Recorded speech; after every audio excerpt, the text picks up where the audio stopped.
नमस्कार, मेरा नाम है अरुण सिंह और इस वक्त मैं एक क्रिप्टो माइनिंग फार्म में खड़ा हूं। अगर आप क्रिप्टो की दुनिया से रूबरू नहीं हैं और क्रिप्टो ब्लॉकचेन सुन के थोड़े कंफ्यूज हो जाते हैं, चिंता मत कीजिए, ये तो समझाएंगे ही। शुरुआत में फटाफट बता देता हूं ब्लॉकचेन और क्रिप्टो का क्या कनेक्शन है। तो देखिए, क्रिप्टो की जो दुनिया है उसका आधार है ब्लॉकचेन, यानी एक ऐसा पब्लिक लेजर सिस्टम जिसमें ब्लॉक्स में डेटा सेव हो रहा है और ये डिसेंट्रलाइज सिस्टम है। किसी एक शख्स का इस पर कोई हक नहीं है। दुनिया भर की जो सिस्टम्स हैं, दुनिया भर के जो उस ब्लॉकचेन के पार्टनर्स हैं वो उसे रन कर रहे हैं।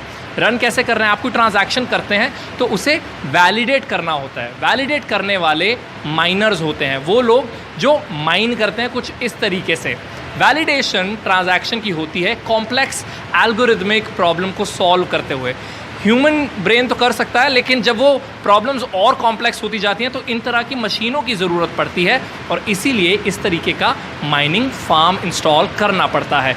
इस वक्त हम रोहतक में हैं। रोहतक का एक पालिका बाज़ार है, बड़ा ही बिजी बाज़ार है। उसके पास हुडा कॉम्प्लेक्स मार्केट है जहाँ पर ये एक इतना बड़ा माइनिंग फार्म लगा हुआ है। GPUs यानी ग्राफिक प्रोसेसिंग जो यूनिट है 300 से ज़्यादा लगे हुए हैं। एक जो रिग है वो उसमें होता क्या क्या है वो आपको आइए क्लोजली दिखा देते हैं। तो ये हुआ मदरबोर्ड है, ये इंटरनेट का कनेक्शन यहाँ आ रहा है। पेन ड्राइव के ज़रिए ऑपरेटिंग सिस्टम जो है वो ऐड किया गया है। पीछे आप देख रहे हैं प्रोसेसर है, एक फ़ैन लगा हुआ है और ये साथ में बगल में यहाँ से पावर सप्लाई आ रही है। इसके ऊपर जो आप देख रहे हैं ये GPUs हैं, अलग अलग कंपनीज़ के GPUs यहाँ पर इंस्टॉल्ड हैं और इस पूरी माइनिंग फार्म में 300 से ज़्यादा GPUs हैं। इस वक्त जब मैं बात कर रहा हूँ थोड़ा पसीने भी आ रहे हैं, गर्मी लग रही है क्योंकि बहुत ज़्यादा हीट प्रोड्यूस हो रही है और हीट प्रोडक्शन का मतलब इलेक्ट्रिसिटी भी बहुत खाई जा रही है। तो इलेक्ट्रिसिटी का जहाँ तक सवाल है तो इस पूरे माइनिंग फार्म का लगभग 3 लाख रुपए का एक महीने का इलेक्ट्रिसिटी का बिल आता है।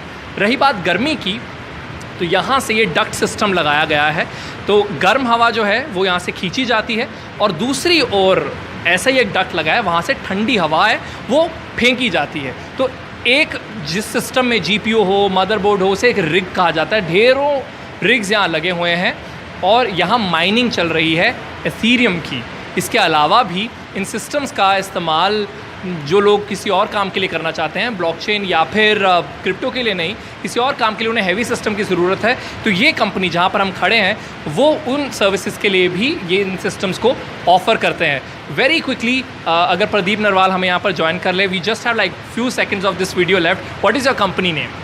New Age Soft Sol Private Limited. Okay, और ये पैंडेमिक में आपने शुरुआत किया है इससे? या बिल्कुल। ठीक है, rapid fire round, 3 questions. Is mining profitable? Yes. Okay, and can one start mining at comfort of their home?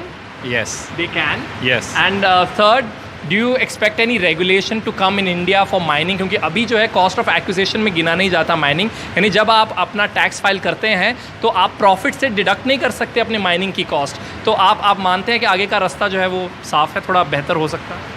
बिल्कुल बिल्कुल। So it's a yes for all 3 answers, but thank you so very much, Pradeep, for giving us access to get a deeper look into this mining farm. But really interesting world and interesting times ahead. With that, we've come to an end of this video with Prem Kumar. This is Arun Singh for NDTV.